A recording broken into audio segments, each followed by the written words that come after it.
Teacher ಹಾಗೆ ಹೇಳ್ತಾರೆ. ಹೌದಮ್ಮ, ವಾಶ್ರೂಮ್ ಹೋಗಬೇಕು.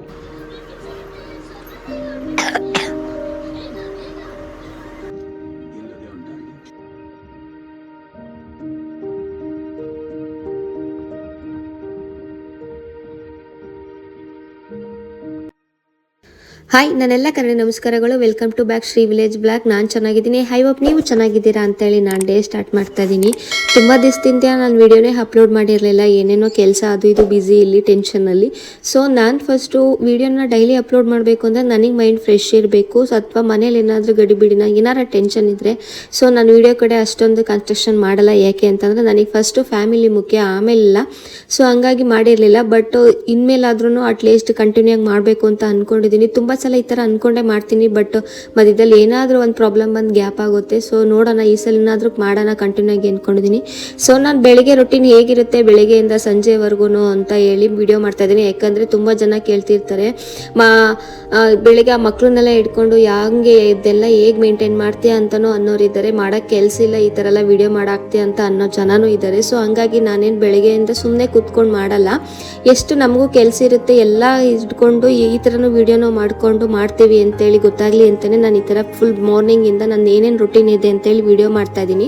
ನಿಮ್ಗೇನಾದರೂ ಈ ವಿಡಿಯೋ ಇಷ್ಟ ಆದರೆ ಪ್ಲೀಸ್ ಲೈಕ್ ಮಾಡಿ, ಶೇರ್ ಮಾಡಿ, ಕಮೆಂಟ್ ಮಾಡಿ ಅಂತೇಳಿ ನಾನು ಡೇನ ಸ್ಟಾರ್ಟ್ ಮಾಡ್ತಾ ಇದ್ದೀನಿ. ಮಾರ್ನಿಂಗ್ ಎದ್ದು ನಾನು ಬೆಳಗ್ಗೆ ರೊಟೀನ್ ಎಲ್ಲ ಮುಗಿಸ್ಕೊಂಡು ಮನೇಲಿ ಎಲ್ಲ ನೆಲ ಒರೆಸಿ, ಸೊ ನಾನು ಆ್ಯಕ್ಚುಲಿ ಇವತ್ತು ಸ್ಯಾಟರ್ಡೆ, ಸೊ ನಾನು ತುಮಕೂರಿಗೆ ಬೇರೆ ನನ್ನ ಮಗಳನ್ನ ಕರ್ಕೊಂಡು ಹೋಗ್ಬೇಕು, ಹಂಗಾಗಿ ಹೊರಡ್ತಾ ಇದೆ. ಸೊ ನನಗೆ ಬೆಳಗ್ಗೆ ಒಂದು ಅಭ್ಯಾಸ ಏನಪ್ಪ ಅಂತಂದರೆ ಬೆಳಗ್ಗೆ ಎದ್ದು ಸಾಂಗ್ ಕೇಳ್ಕೊಂಡು ಕೆಲಸ ಮಾಡೋದು.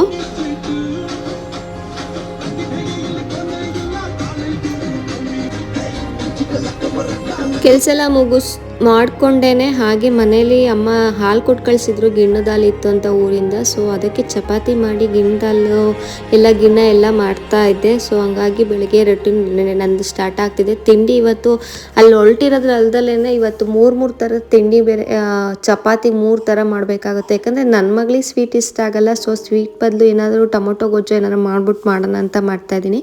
ಇನ್ನು ಬರೋದು ನಾವು ನೈಟು. ಸೊ ಮಧ್ಯಾಹ್ನಕ್ಕೆ ಅವ್ರಿಗೆ ಸಾಂಬಾರು ಮಾಡಿಟ್ಟೋಗ್ಬೇಕು ಅಂತೇಳಿ ಮನೇಲಿ ಮೂಲಂಗಿ ಇತ್ತು ಅಂತೇಳಿ ಮೂಲಂಗಿ ಸಾರು ಮಾಡ್ತಾ ಇದ್ದೀನಿ. ನಾನು ಒಂದೊಂದ್ಸಲಿ ಏನಪ್ಪ ಅನ್ಸುತ್ತೆ ಜನದ ಮಾತು ಅಂತಂದರೆ, ನಾನು ವಿಡಿಯೋನೇ ಹಾಕಲಿಲ್ಲ ಅಂದರೆ ಯಾಕಪ್ಪ ವಿಡಿಯೋ ಹಾಕಿಲ್ಲ ಅಂತ ಕೇಳ್ತಾರೆ.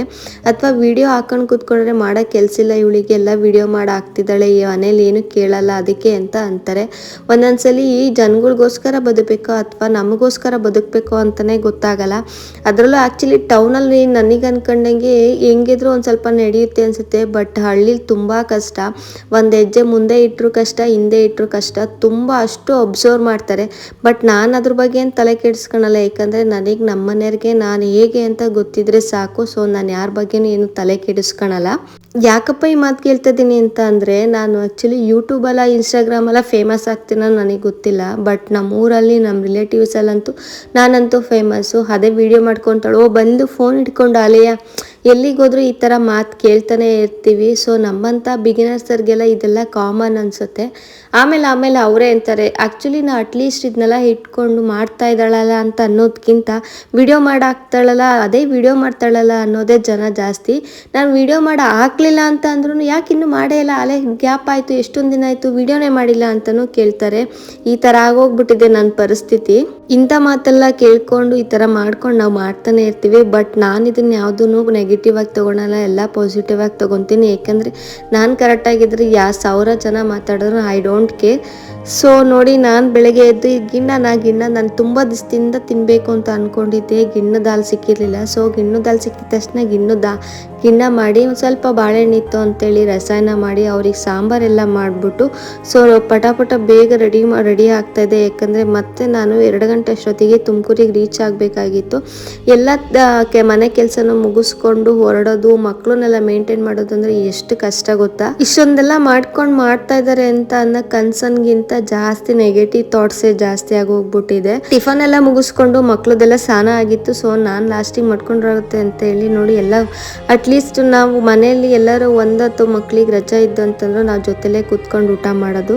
ಸೊ ಊಟ ಎಲ್ಲ ಮುಗಿಸ್ಕೊಂಡು ಎಲ್ಲ ಮತ್ತೆ ಕ್ಲೀನ್ ಮಾಡಿಬಿಟ್ಟು ನಾನು ಮತ್ತೆ ತುಮಕೂರಿಗೆ ಹೊರಡ್ತಾ ಇದ್ದೀನಿ. ನನ್ನ ಮಗನೂ ನಮ್ಮ ಮನೆಯವರು ಇಬ್ಬರು ಅಲ್ಲೇ ಇರ್ತಾರೆ. ಸೊ ನಾನು ನನ್ನ ಮಗಳು ಇಬ್ಬರೇ ಹೋಗೋದು. ಯಾಕಂದರೆ ಮಗನ ಕರ್ಕೊಂಡು ಹೋಗ್ಬೋದು, ಬಟ್ ಬರಬೇಕಾದ್ರೆ ತುಂಬ ಬಸ್ಸು ರಶ್ ಇರುತ್ತೆ. ಈಗಂತೂ ಬಸ್ಸಲ್ಲಿ ಅವ್ನು ಮೇಂಟೈನ್ ಮಾಡೋಕ್ಕಾಗಲ್ಲ ಅಂಥೇಳಿ ಅವನನ್ನ ಬಿಟ್ಟು ನಾವೇ ಹೋಗ್ತಿದ್ದೀವಿ.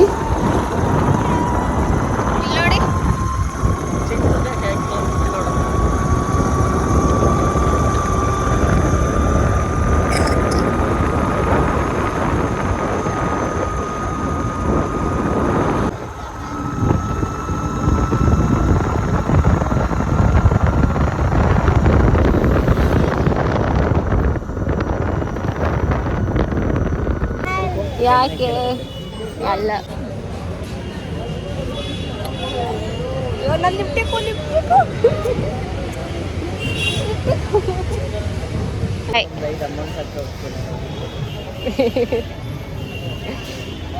ಬಾಯ್. ಅವರೇನೋ ನಮ್ಮನ್ನು ಬಿಟ್ಟೋದ್ರು. ಸೊ ಬಸ್ಸಲ್ಲಿ ಹೆಂಗೋ ಸೀಟ್ ಸಿಕ್ತು. ಸೊ ಸೀಟ್ ಸಿಕ್ಕಿ ಒಂದು ಸ್ವಲ್ಪ ದೂರಕ್ಕೆ ನನ್ನ ಮಗಳಂತೂ ಮಲಿಕೊಂಡೇ ಬಿಡ್ತಾಳೆ. ಇನ್ನು ತುಮಕೂರವರೆಗೂ ಎದ್ದಾಳಲ್ಲ. ಸೊ ತುಮಕೂರಿಗೆ ಬಂದಾದ್ಮೇಲೆ ಎಬ್ಬರಿಸಿ ಮತ್ತೆ ಅಲ್ಲಿ ಇಳಿದು ನಾವು ನಡ್ಕೊಂಡು ಹೋಗ್ತಾ ಇದ್ದೀವಿ. ಸೊ ಇಲ್ಲಿ ಯಪ್ಪ ಈ ಬಿಸಿಲಲ್ಲಿ ಒಂದೊಂದ್ಸಲಿ ಯಾಕಪ್ಪ ಬೇಕಂತ ಇದನ್ನೆಲ್ಲ ಸ್ಟಾಪ್ ಮಾಡಿಬಿಡೋಣ ಅಂತ ಅನಿಸುತ್ತೆ. ಸೊ ಮಗಳಿಗೋಸ್ಕರ ಇಷ್ಟೊಂದು ಕಷ್ಟಪಡೋದಾಗಿದೆ. ಮುಂದೆ ಗೊತ್ತಿಲ್ಲ.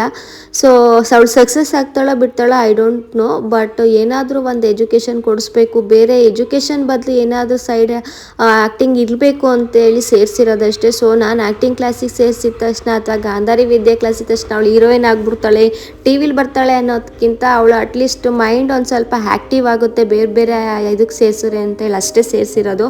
ಸೊ ಅದು ಬಿಟ್ಟು ಇನ್ನೇನು ಇಲ್ಲ. ಆ್ಯಕ್ಚುಲಿ ಏನೋ ಅಂದ್ಕೊಂಡಿರ್ಬೇಕು, ಅಲ್ಲಿ ಕರ್ಕೊಂಡು ಹೋಗ್ತಿದ್ದಾಳೆ ಏನೋ ಆಗ್ಬಿಡ್ತಾಳೆ, ಅಥವಾ ಆಗಲಿಲ್ಲ ಅಂತಂದರೆ ಅಲ್ಲಿ ಕರ್ಕೊಂಡೋದ್ರು ಏನೋ ಹಾಗೇ ಇಲ್ಲ ಮಗಳು ಅಂತ ಮಾತಾಡ್ತಾರೆ. ಅದಕ್ಕೆ ಫಸ್ಟೇ ಹೇಳ್ತಾ ಇರೋದು ನಾನು. ಸೊ ಕ್ಲಾಸಿಗೆ ಹಾಕಿದ್ದೀನಿ ಅಂತೇಳಿ ಅವಳು ಹೀರೋಯಿನ್ ಆಗ್ಬಿಡ್ತಾಳೆ ಅಂತ ಹಾಕಿಲ್ಲ. ಬಟ್ ಅವಳಿನ್ನು ಚಿಕ್ಕ ಹುಡುಗಿ. ಸೊ ನಾವೇನೇ ಕೊಟ್ಟರು ಅದನ್ನ ಎಕ್ಸ್ಪೆಕ್ಟ್ ಮಾಡ್ಕೊಳೋ ಕೆಪಾಸಿಟಿ ಅವಳಿಗಿದೆ. ಅವಳ ಮೈಂಡ್ ಆ್ಯಕ್ಟಿವ್ ಆಗಿರಬೇಕು ಇನ್ನೂ ಅಂತ ಹೇಳಿ ಅಷ್ಟೇ ಹಾಕಿರೋದು.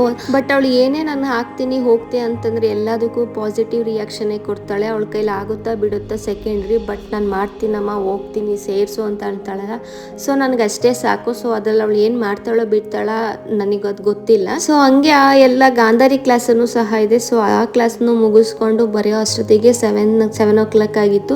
ಕೆಳಗಡೆ ನೋಡಿ ಈ ಜಿಮ್ ಏರಿಯಾ ಇದೆ. ನನ್ನ ಮಗಳಿಗೆ ಒಂದು ಆಸೆ, ನನ್ನ ಮಗಳನ್ನ ಹೇಗೆ ನಾನು ಒಂಥರ ಅವಳನ್ನು ತುಂಬ ಇದರಲ್ಲಿ ನೋಡಬೇಕು ದೊಡ್ಡ ಲೆವೆಲಲ್ಲಿ ಅಂತ ಅಂದ್ಕೊಂಡ್ರೆ ಅವಳು ನಾನು ಜಿಮ್ಮಿಗೆ ಸೇರಬೇಕು ಅನ್ನೋದೇ ಅವಳಿಗೆ ಕನಸು. ನಾನು ಅಲ್ಲಿ ಹೋದಾಗೆಲ್ಲ ಹೇಳ್ತಿರ್ತಾಳೆ ಅಮ್ಮ ಇಲ್ಲಿ ಸೇರ್ಕೊ ಅಂತೇಳಿ. ಸೊ ಅದನ್ನ ನೋಡ್ಕೊಂಡು ಹಾಗೆ ಬಂದು ಸೊ ಮನೆಗೆ ಬರೋ ಅಷ್ಟೊತ್ತಿಗೆ 10 ಗಂಟೆ ಆಯಿತು. ಸೊ ನನ್ನ ಡೇ ಈ ಥರ ಇತ್ತು. ಈ ವಿಡಿಯೋ ಇಷ್ಟ ಆದರೆ ಲೈಕ್ ಮಾಡಿ, ಶೇರ್ ಮಾಡಿ, ಸಬ್ಸ್ಕ್ರೈಬ್ ಮಾಡಿ ಅಂತೇಳಿ ನನ್ನ ಡೇನ ಎಂಡ್ ಮಾಡ್ತಾ ಇದ್ದೀನಿ. Thanks for watching.